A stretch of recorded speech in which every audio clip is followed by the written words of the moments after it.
good to know. I wonder how much health he's got, though, compared to the other two phases. Hey, nice save there. Is that gonna attack me or something? He exploded. Maybe that means he's dead. Yeah, that's all the kills. Wow. Yeah, that was a great boss. Sweet. Cosmology by Antares and Dragonfly. Yeah, much better boss than the first game, I think. That was awesome. Thanks for playing. We did it. Lo, the origin, Lord of Lies, melts to dust beneath thy drive. Like its fallen brethren, now disgraced, the astral realm crumbles into waste. Its web of influence and cruel deceit withers and dies, its defeat complete. Reality freed from its insidious hold, once again, churning horizon unfolds. Thanks so much for subscribing, Burgo. I really appreciate it. Gaze towards infinity, vigilant and keen march on, thy endless war unseen. Yeah, we gotta get founder badges up here. So this is gonna be the credits map, I believe, since we just finished Eviternity 2. GG's all around. Thank you guys for sticking with me. And it looks like we're gonna get credits for every episode as well. So, oh man, I wonder who made this map. This is really cool setup with the 6 spokes again. I really do gotta figure out what we're gonna do for badges and emotes and stuff. So the first episode was... is it this one? Or this one? It's one of these. Let's do this one first. Yeah, Redshift. This was the secret map, I believe. I really liked this one. Oh, it even plays the music. That's great. Wow. This is kind of like a... I don't know. What other games have like credits museums like this? There's like one for the new BioShock Special Edition.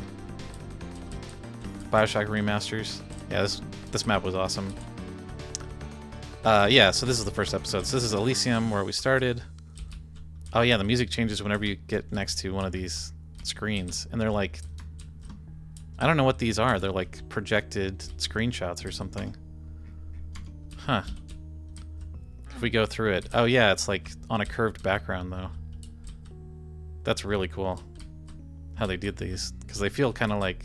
holograms or something. And they're not perfectly flat, I don't think.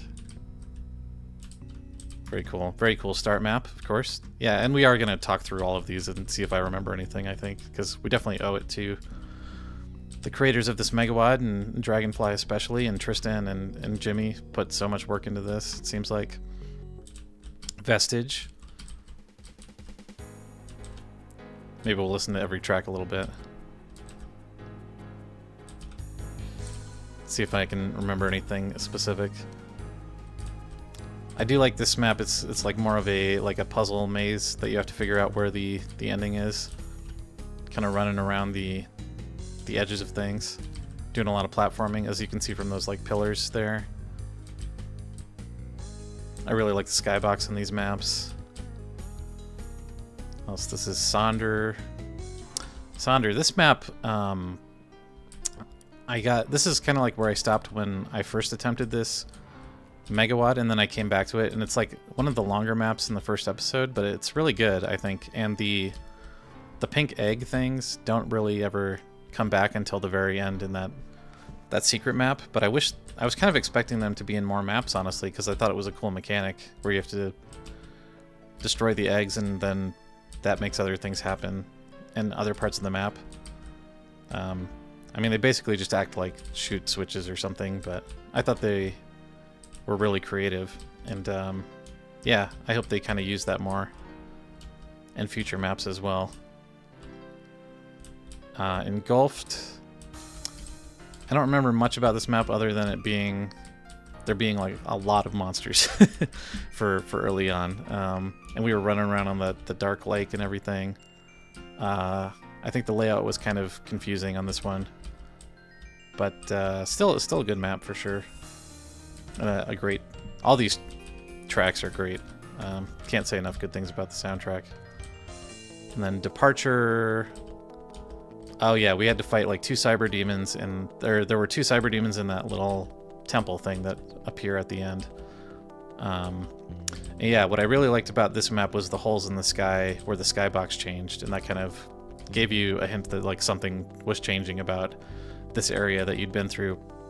Because this whole first episode is like what happens to like the heavenly zone after you come through it in Eviternity 1 and destroy the big angel at the end, the archangel, and then you kind of go back through it, which I really liked. And I kind of was hoping to see more of that stuff from the first game come back in this one, and that didn't really hold through the entire megawad, but I think it would have been really difficult to do anyway. But it was cool to see, at least in this first episode, all that they did with that.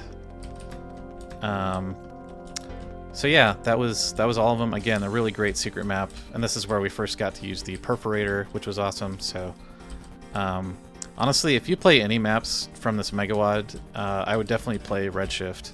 I think it's really awesome. Which was map 31, I believe. And yeah, let's go back and talk about episode 2. I love how the music keeps playing too, which would have been this one, the kind of more Aztec Egyptian themed episode. So this is, let's go around in order and then we'll talk about the secret map, I guess. So this was Right by Tristan. Oh yeah, so this one, I really like how they start you off in the second episode in like mostly complete darkness.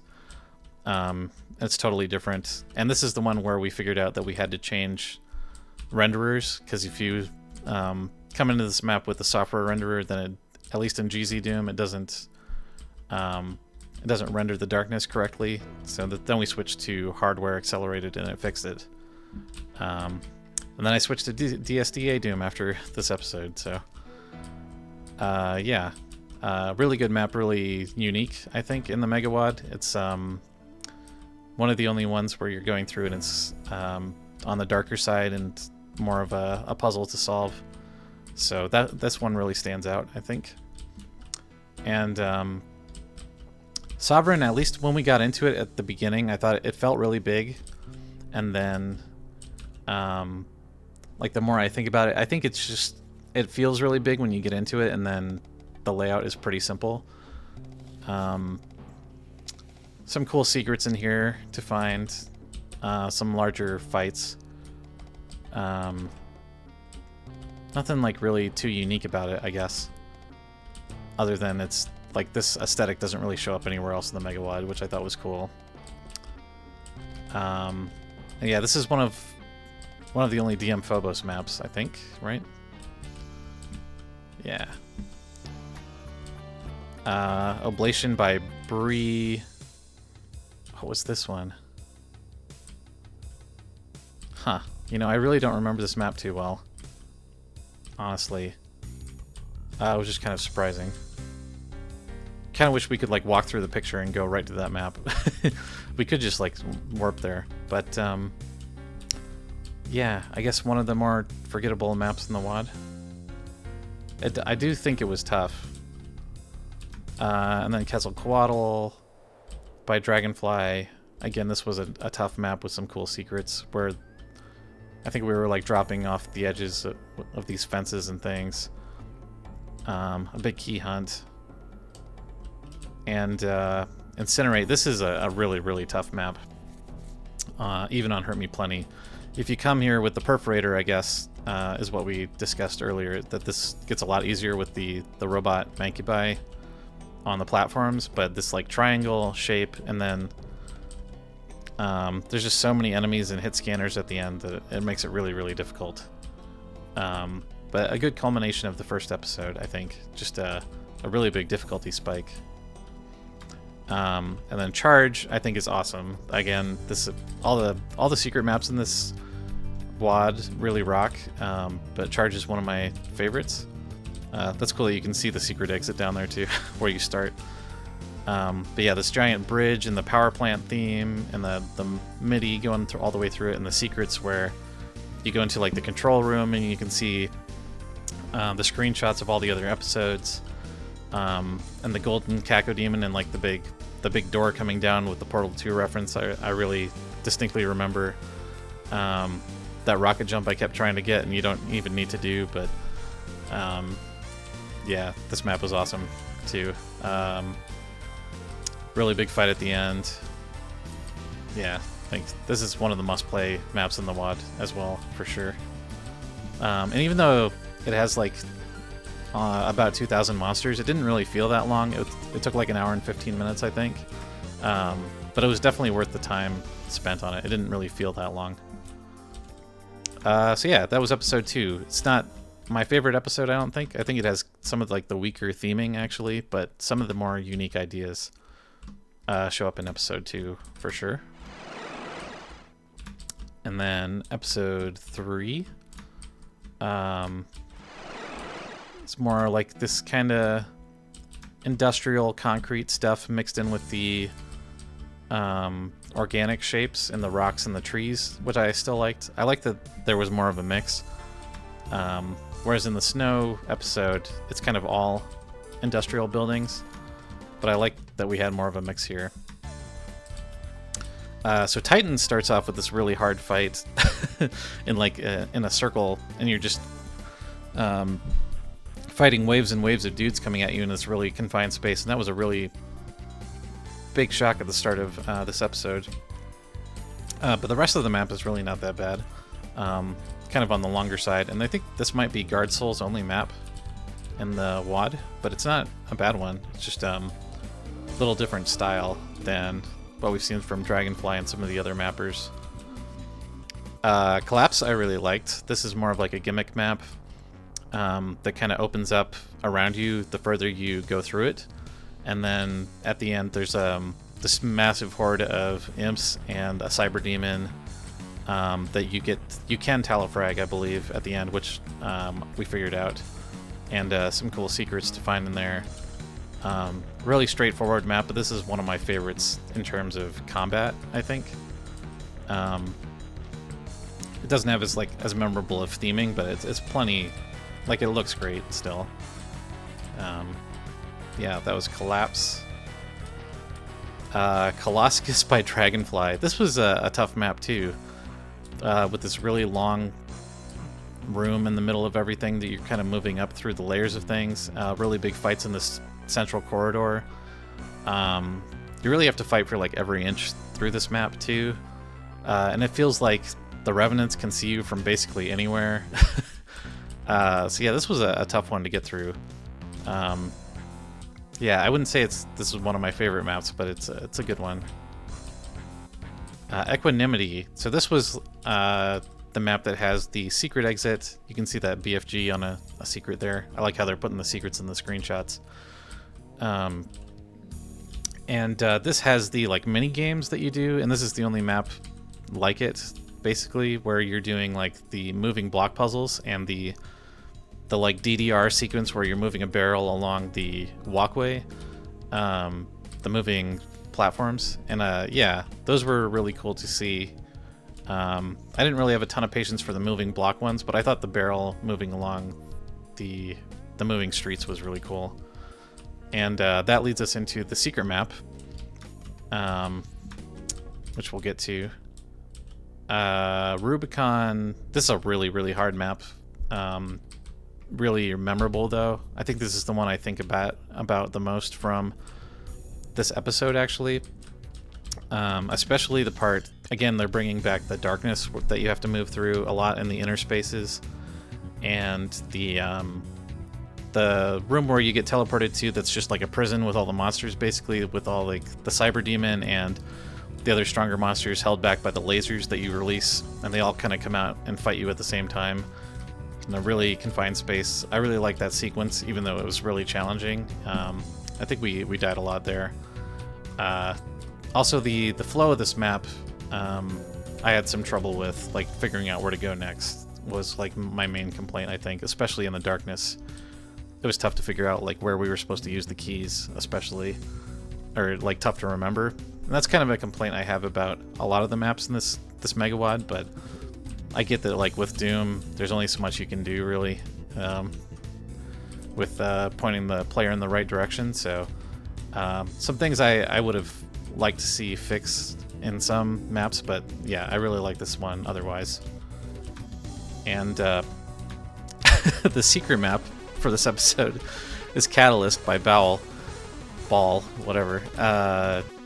And this is like, it just reminds me of Battletoads, where you're on the speeder and trying to dodge the obstacles. Apparently there's a hidden perforator in this map too that we didn't find, because there's a perforator in all the secret maps. And I wish the perforator was in at least one or two of the main maps in the megawad as well, so if like somebody didn't do any of the secret maps at all, they would still have a chance to play with it, because, you know, I think it's really awesome.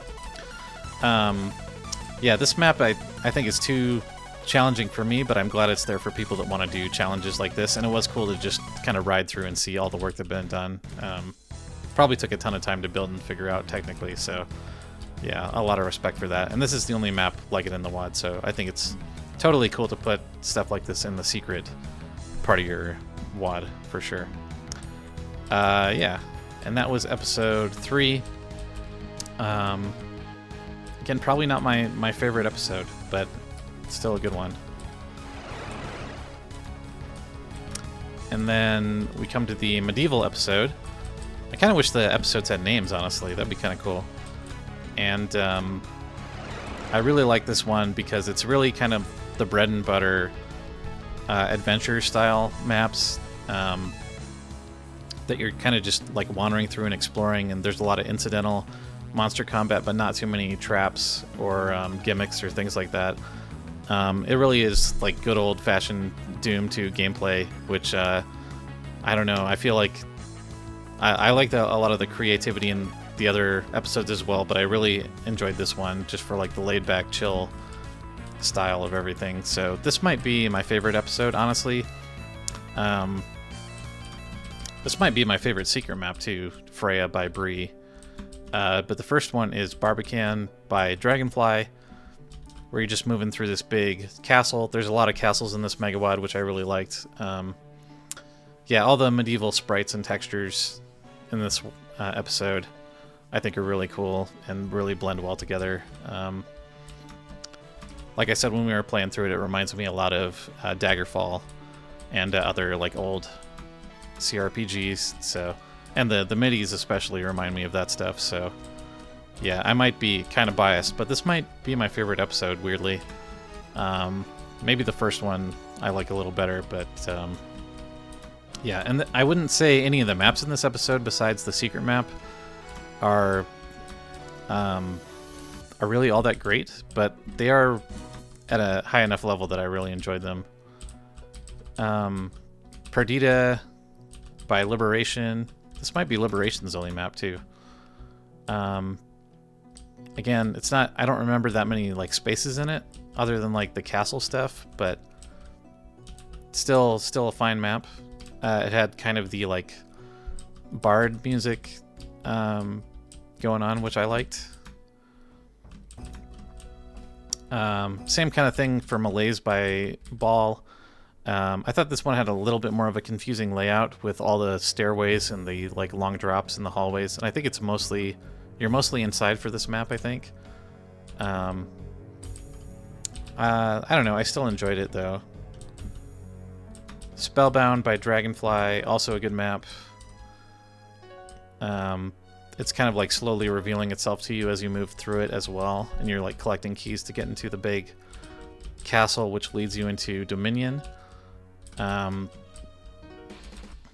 this was probably the hardest map in the episode, with the cyber demons, and yeah, I don't know, not too much else to say about it. It kind of has some of the similar structures from map 36 as well, which is interesting. This was by Bree and Dragonfly, and you can definitely tell, I think. Some cool secrets in this one as well, actually. But yeah, Freya, I think, is the best map in this episode, for sure, by Bree. Really great MIDI. There's tons of Veil imps in here. Lots of verticality. Really amazing geometry and sprite work and texture work throughout this thing. some cool secrets that we kind of had to cheat to find. But yeah, I really enjoyed this one. Really, really pretty to look at. Really great skybox and everything. Doesn't really fit with the aesthetics of the rest of the episode, but I mean, that's fine. Again, this is kind of a must-play map for me in this megawad for sure. Yeah, and that was episode 4, which might strangely be my favorite, even though I can't point to any of the other maps really being my favorites. I think it's just like at a high enough bar consistently that I really, really liked it. Aside from, you know, there being maps in other episodes that are more unique, I think, and maybe more interesting, but these just are solid enough level design and gameplay wise. And I just really like the theming, I guess. So yeah, episode 4. And then we're going into the like snowy industrial episode, which I think I have the most bones to pick with. I think there are some ideas that didn't really work for me in some of these maps that I can remember. Yeah, let's see if we can talk through them and try to remember some of these. Numb. I think Numb was fine. It was kind of really what you're expecting. It was really an introductory map. It doesn't like assault you straight from the get-go like some of these other maps. So it wasn't like overly difficult. I think it did kind of withhold some of the weapons back at first, which made it harder, for sure. Which was interesting, but yeah, I don't really remember this map super well. Inclement was really tough, because it starts you off, you move forward and you get attacked on all sides from everything, and if you move backward you just get assaulted by the green pinky demons. So this was a really hard one to start, but after you get through like the initial few minutes, it's not really too bad after you kind of get through most of the monsters, and then it just becomes kind of a key hunt. So I don't think it's a super strong map particularly, honestly. And all of this is relative to everything else in the megawad. Obviously, like any of the maps in this megawad would be amazing in like any other wad. I'm just kind of talking about them relative to each other in this context. I'm not saying this map is bad by any means. But yeah, not one of my favorites. It does have an interesting setup at the beginning though, and the MIDI is very appropriate for that. Thaw by DM Phobos. So this is where they introduced the ice physics, which are actually really memorable.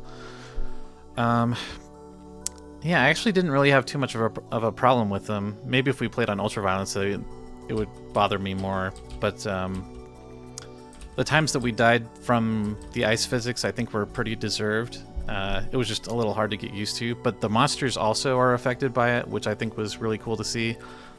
Just watching the grunts and imps slide around on the ice was worth it, I think. So this is one of the more memorable ones in the episode for sure. And then we saw the ice physics get used in these other two maps as well a little bit, I think. At least I think they are in Boreas, maybe not so much in Temeraire.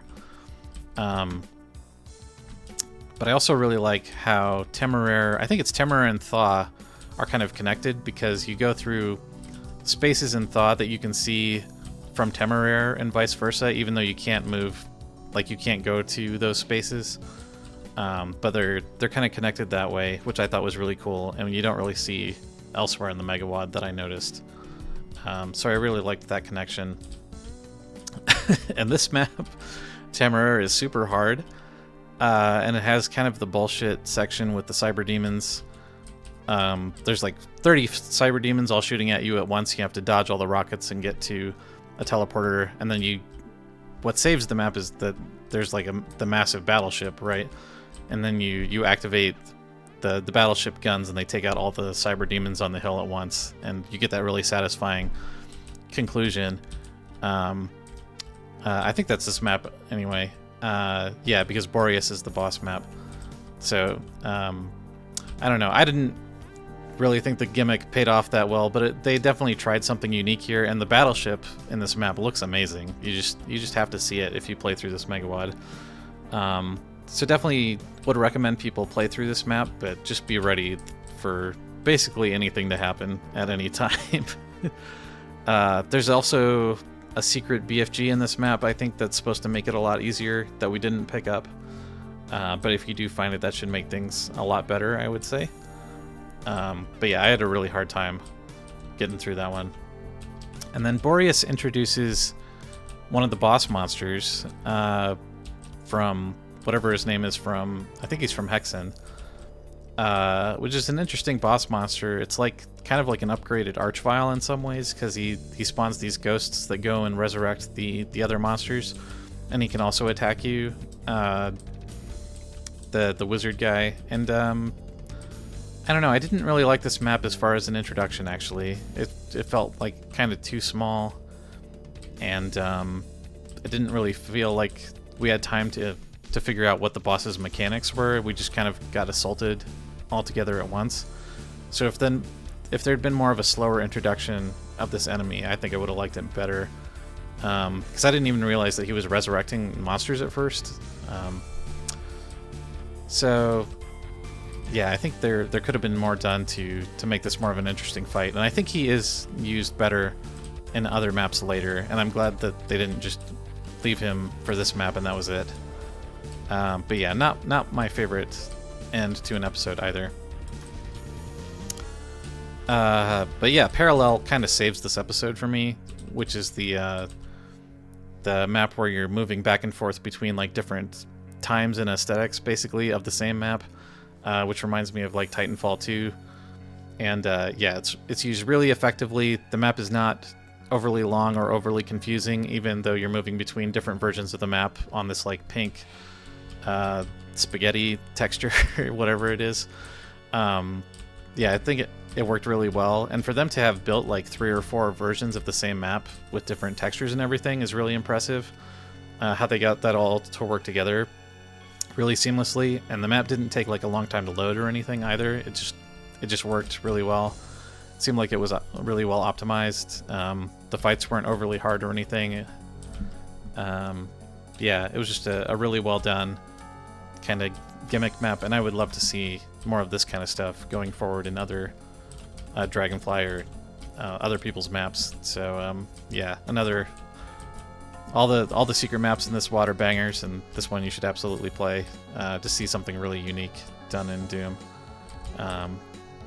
Yeah, but overall, I don't really have a lot of strong feelings about this episode. It's probably my least favorite, honestly. It's not bad, but I think you could have used something else to make it a little bit more stronger on the theming side, and had some more fun encounters. The boss level could have been done a little bit better, I think, if they had thought out like a different arena or something. So yeah, not my favorite episode.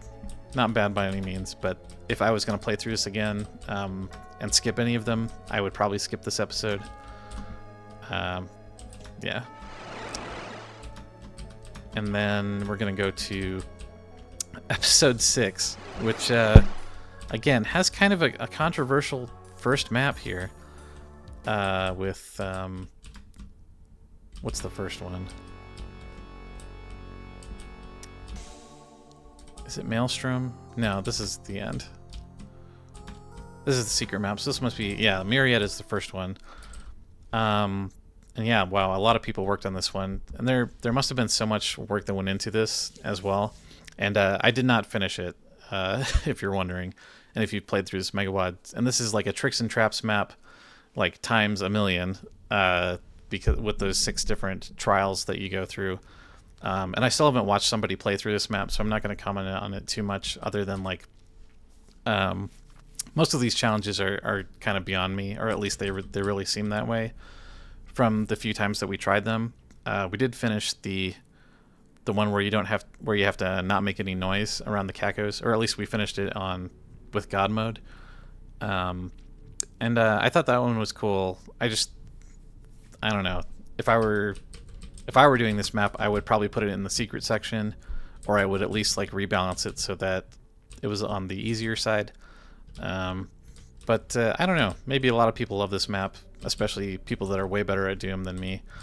maybe they love doing this kind of stuff. Really not my favorite, and I really question the logic of putting it first in the episode as like kind of a fuck you to anyone that's gotten this far. I don't know. It felt a little mean to put at the start of this episode, but I do respect it a hell of a lot, and it looks amazing, obviously. So yeah, really, I think this is the most controversial map in probably the whole megawad for sure. And then Imperial I really liked with the organ and the central fight. And then you have to kind of explore 3 different spokes to find the keys and bring them back to the middle, which was pretty straightforward. Not too much other memorable stuff from this map other than, yeah, it was well done. Some of these maps in episode 6 are on the darker side to the point that it's really hard to tell what the geometry is doing and where some of the monsters are, which I think is maybe to its deficit. I do like the green highlighting on everything, but it does make them kind of hard to look at. So I think, like, palette-wise, I think I would have liked to see this a little bit brighter so that it was a little easier to navigate, especially with all the verticality. I think this map has a lot of verticality, too, where you're moving up these mountains.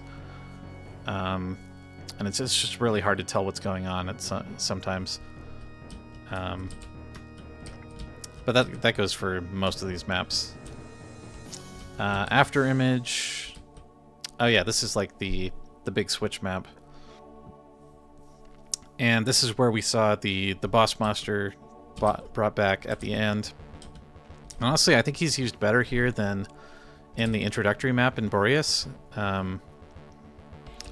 Yeah, I like this one a lot. Again, it was kind of like going through different spokes and collecting keys and coming back to a central location, but I thought it was done really well here. Fights weren't too hard. I thought they were good setups. You're kind of fighting uphill a lot of the time, which makes it difficult but not too challenging, and it feels like pretty appropriate for the last episode. And then Maelstrom, again, was a pretty similar setup, right? Let me see if I can see more of this. I know we just played through it too. I did like the secrets that were outlined with the candles. I thought that was cool. Not much else to say through it, though. It kind of felt like this episode was getting a little long in the tooth as well, with like how long and hard some of these maps are and how similar some of them are, aside from Myriad. And that's kind of something that Myriad has going for it too, is that it's so different. Maybe if more of the maps were like Myriad, I would like Myriad better, strangely. I don't know. But it would be tough to build those kind of gimmicks for all these maps and make them fun, I think. And then Cosmology, that final boss fight was way better than the Eviternity one final boss fight. I really enjoyed that. Excellent job on the look of the map and everything, and the pacing I thought was really well done. I thought it was really well balanced for Hurt Me Plenty. It wasn't too difficult. The MIDI I loved. Really excellent looking final boss monster too, like with his attacks and the animations and everything. He made cool sounds, and the fight ramped up really well. The only part I didn't like, I think, was like the assaults of the Kako demons all at once. I think it kind of just felt like filler. And like there could have been some more interesting variety there. I don't know why you would just like throw a bunch of Kakos at him, at the player at the end. Maybe because they're the only thing that's like fast enough and strong enough to traverse the space like that. But maybe it could have been some cooler things done with like the fights in between the stages of the final angel boss. But other than that, I really liked this map too. Yeah, definitely check this map out too if you're not going to play the whole megawad. And then Kenosis by Ukiro, which was like probably the longest map in the whole thing. Yeah, I don't know. I think I like it, but it's probably one of the hardest maps I've ever finished again, and we definitely cheated through parts of it. But Most of the setups I really liked. It's just like a series of these really difficult combat puzzle things where you don't have a lot of room to maneuver and you kind of have to figure out what the gimmick is or else you just die. And most of them I liked, and some of them I just really didn't. So it's kind of half and half for me, but I did really like the ending where we had the perforator and fighting through the hordes of zombies and stuff. That was great. And that means you can take the perforator into the final map, which is great. So yeah, I do think this map is another kind of must play, but definitely is gonna, it's not for the faint of heart. It's definitely gonna push some people away if they haven't played a lot of Doom, I think. But I think this was like pretty appropriate for me. Maybe a little on the too hard side, but that's not really. I'm not gonna fault it for that. I don't think. Definitely one of the more interesting maps in the WoD, and I really didn't like having to traverse through the like strings of platforms with the holes on either side, and you can just fall down into the lava, and then you have to climb all the way back up. I think that's the only thing I didn't really like from it. You could like put some guardrails up on either side of them or something instead, just so the player doesn't have to do all that work of running all the way back up, because there's no secrets in the map, so you're just kind of wasting your time if you fall down on from these bridges and try to climb all the way back up. But otherwise, yeah, I think it's great. Just lots of really hard stuff in here that's fun to see. And yeah, that was the final episode. And I guess that is the end of Eviternity 2.